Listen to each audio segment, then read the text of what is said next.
Nyo maayos. Yan. So, good afternoon, ma'am. And of course, Supreme 2A. Sorry po, ma'am, di po makapag-open cam kasi po sobrang, hina po ng connection.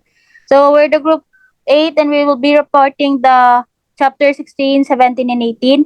I'm Maria Isabel Openiano po and I will be reporting the chapter 16, which is the Rizal in Belgian Brussels in 1890.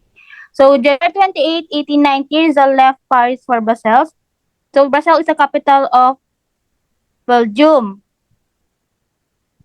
So, the two reason why Rizal left Paris is because the cost of living in Paris was very high because of the Universal Exposition, and the gay social life of the city hampered his literary works, especially the writing of his second novel, El Filibusterismo. Next. So, Valentin Ventura invited Rizal to live with him in Paris without paying any rent, but Rizal did not accept his invitation. And Rizal was accompanied by Jose Albert when he moved to Brussels. They lived in a modest boarding house on 38 Rue Philippe Champagne run by Suzanne and Marie. Then when Albert left the city, he was replaced by Jose Alejandro. Next. So, in Brazil, Rizal was very busy writing his second novel, which was a continuation of Nolly. He was never idle even for an hour. Aside from writing its chapter, he wrote articles for La Soledad and letters to his family and friends. Next. So, Rizal's article in La Soledad are the A la Defensa, La Verdad para Todos, Vicente Barrantes, Una Profanción, Verdades Nuevas, crueldad, differencias, inconsequences, lianto, risas, ingratitudes, and ingratitudes. Next.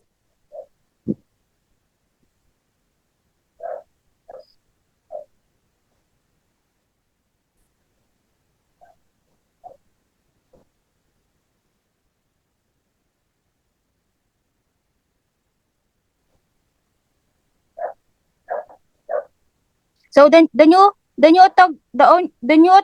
orthography of Tagalog language, own language in spite of its languages. First, Philippine is all K and W should be used instead of C and O.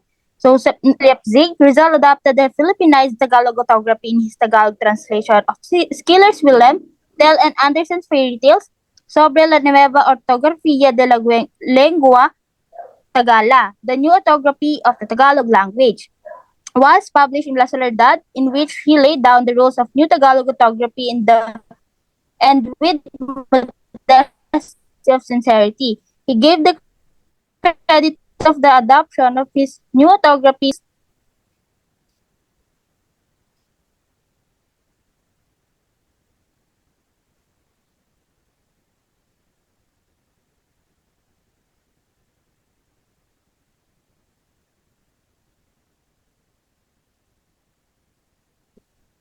So, being a physician, he spent part of his time in the medical clinic for the recreation. He had gymnastics at the gymnasium at target practice and fencing at the armory. Speaking of Rizal's frugality, Jose Alejandro, his roommate in Brazil, said Rizal suggested to eat pancit, but it was overcalculated, so to remedy the error made, they were compelled to have pancit for lunch and supper for 2 days. Next. So, Rizal criticized Madrid Filipinos for gambling. In Brussels, Rizal received news from Juan Luna and Valentin Ventura that the Filipinos in Spain were destroying the good name of their nation by gambling too much. These two compatriots in Paris urged him to do something about it. Accordingly, Rizal wrote to Marcelo H. del Pilar on May 28, 1890 to remind the Filipinos in Madrid that they did not come to Europe to gamble, but to work for their fatherland's freedom. The gambling Filipinos in Madrid were angry when they learned of Rizal's moralizing. Thereafter, they called Rizal Papa or Pope instead of Pepe. Next.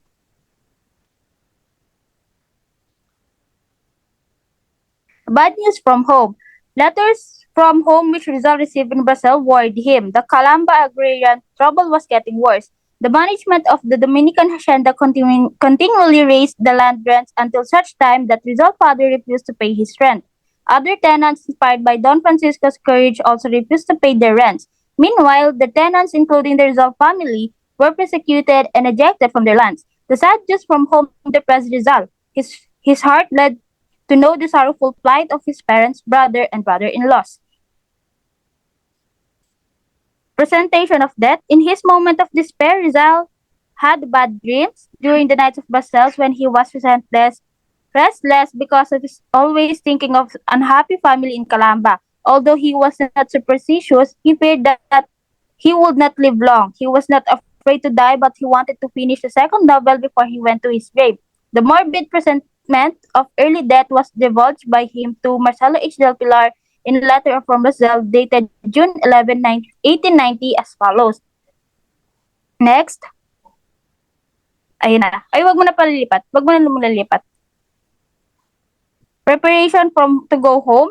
In the face of suffering while afflicted his family, Rizal decided to go home. He could not stay in Brussels writing a book while his parents, relatives, and friends distant Philippines were in despair. Hearing that Graciano Lopez Diana was planning to go to Cuba, he wrote to Ponce on July 18, 1890, opposing Graciano's plan of action. He said that Graciano should not to go to Cuba to die of yellow fever. Instead, he ought to go to the Philippines to allow himself to be killed in defense of his ideals. Adding Rizal said, "We have only once to die, and if we do not die well, we lose an opportunity which will not again be presented to us." All his friends were horrified of Rizal's plans. Next.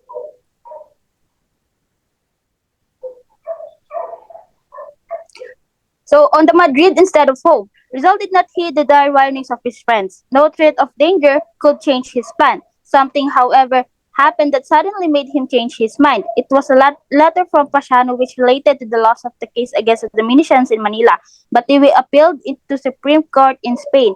Rizal wrote to Marcelo del Pilar on June 20, 1890, retaining the letters service of lawyers as he was going to Madrid in order to supervise the handling of the case.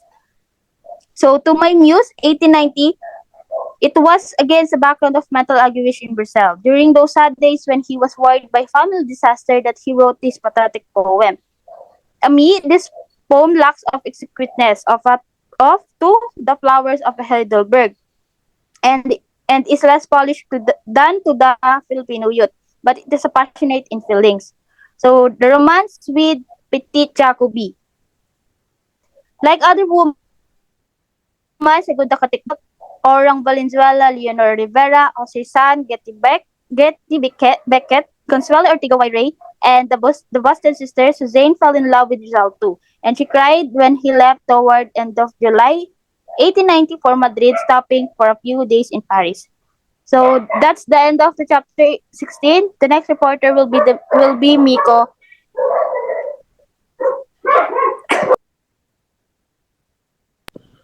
Hello, ma'am. Good afternoon. I'm Manalo, Miko. I will report your Chapter 17 Misfortune in Madrid, 1890 and 1891.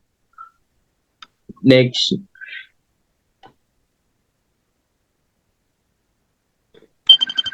Early in August 1890, Rizal arrived in Madrid because he wants a justice for his family. He'd do everything illegal way to commit a justice for his family and other tenants of Calamba. He nearly fought a two duels with Antonio Luna and Consuelo Irritana. As the Madrid newspaper, El Resumen with the Filipinos said, to cover the ears, open the purse, and fold the arms. And that is the Spanish colonial policy. Yes po.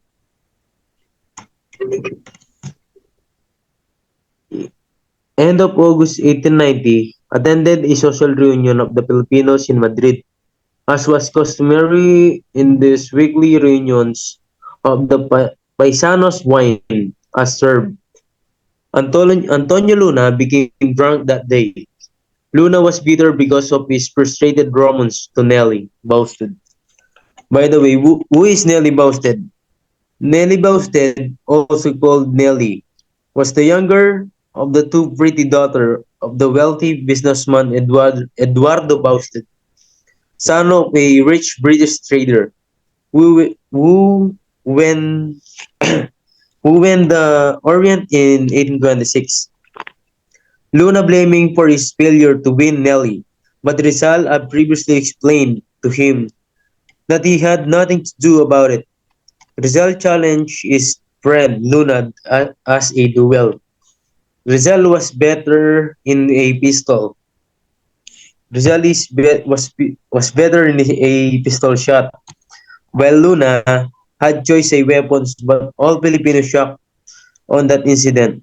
He tried to stop both and them the duel will damage their cars in Spanish. Fortunately, Luna became realized that he made a fool of himself. During his drunken, he apologized to bad remarks about that girl. Also, Rizal immediately accepted his apology and two became good friends again. Rizal challenged Retana duel. By the way, who is Consuelo Retana? He was a civil servant, colonial administrator, writer, biographer, and Philippine scholar.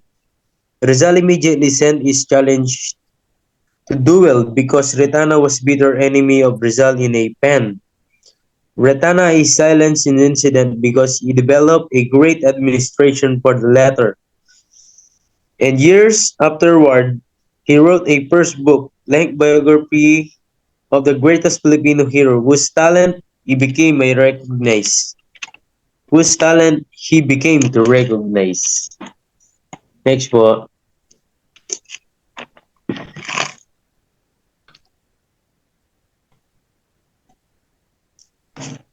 Infidelity of Leonor Rivera.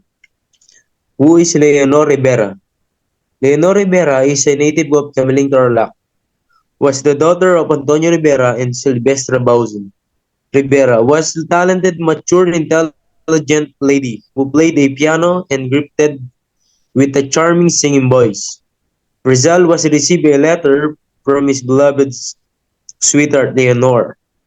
That letter announcing her incoming marriage to an Englishman, choices of mother of Leonor, asking his forgiveness. In February 1891, several organizing weeks passed before he could confide in his best friend, Blumentritt, consoled him, saying, "Your last letter filled us with sadness. After all misfortune that have befallen you, now your beloved in abandoned you." Rizal del Pilar rivalry. Jose's idealism was not shared by others who loved wine, women, and cards. They represented Jose's interference in their private life to guide the affairs of the Filipino community and to determine the additional policy of the La Solidaridad. Next one.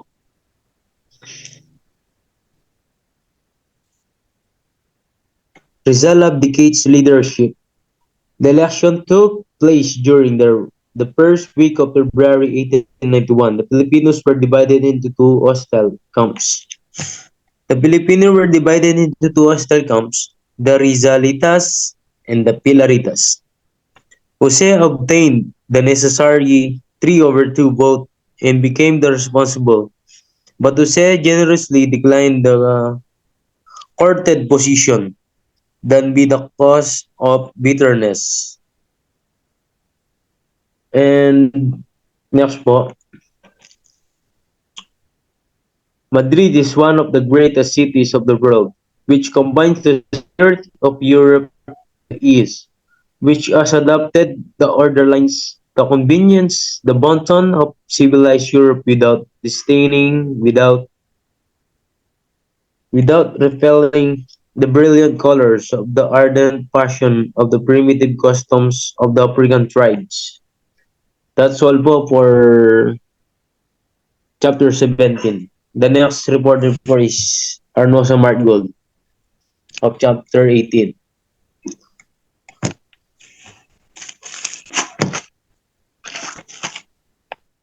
Good afternoon, ma'am. I'm Marcgold M. Arnosa, and we are going to report Chapter 18, Biarritz Vacation and Romance with Nelly Bosted, 1891.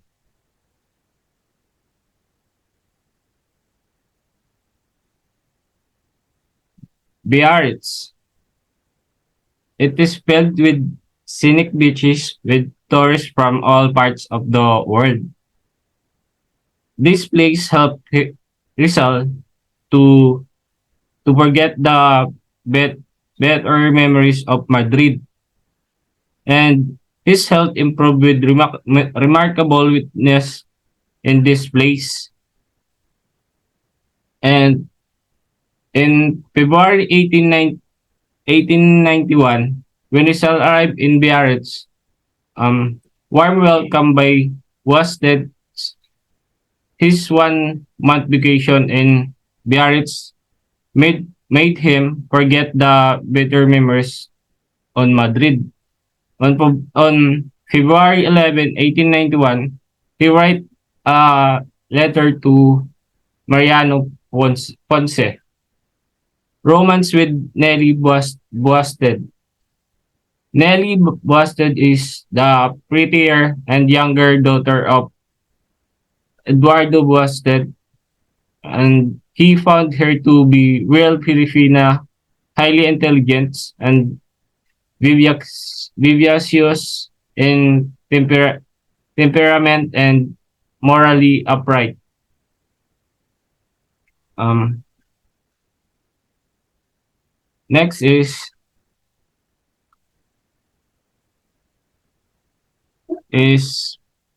um February 14, 1891, facing of Marcelo H. Pilar. He changed the O in Noli to an E, when which means Noli to Nelly.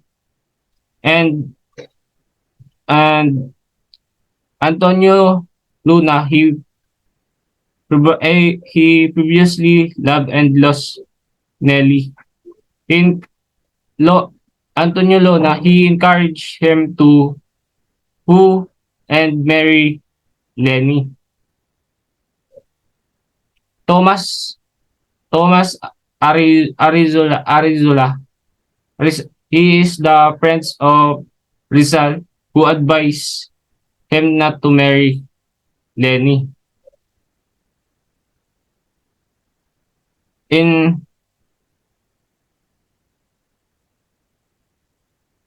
El Filibusterismo, finished in Biarritz on March 29, 1891.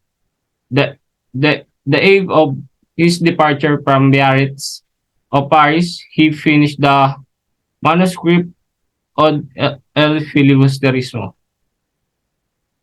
Then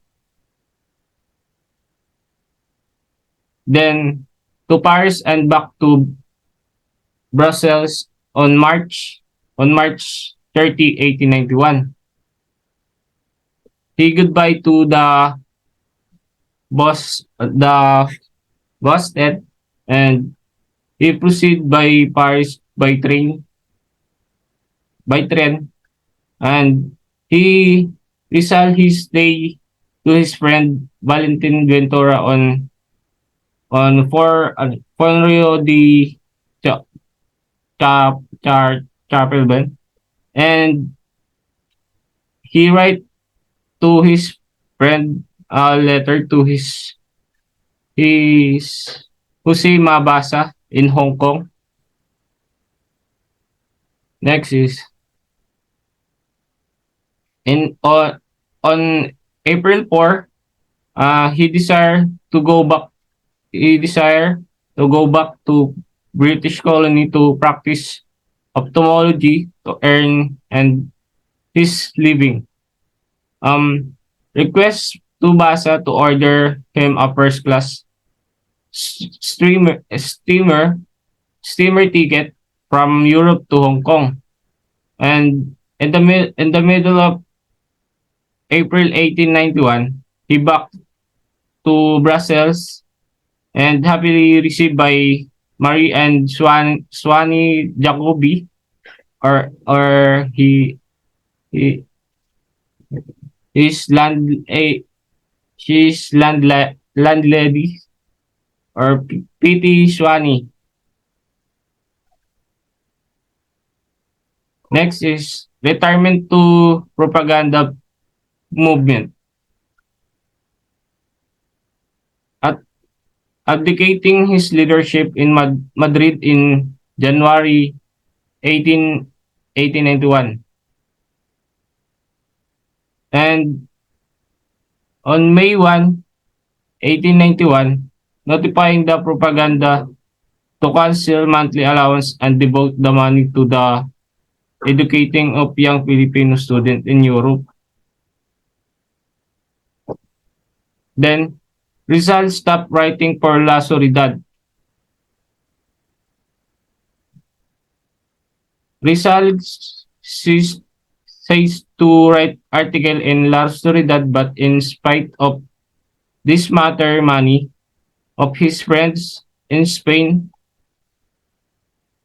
urged him to continue writing for the patriotic periodical because of his article are attracts considerable attention in European countries. And and in August 7, 1891, Rizal stopped writing for La Soledad because of the three reasons. First is he need time to work on his book, and second is he wanted to other Filipinos to work also. And third is he considered it very important to the party that there be unity in the work. Next is revising the fee for revising revising the fee for publication on May 30, 1891. The revision and apparently completed. Next is June 13, 1891. Rizal informed Basa about his negotiation with the printing frame. And that's all of our reporting, ma'am.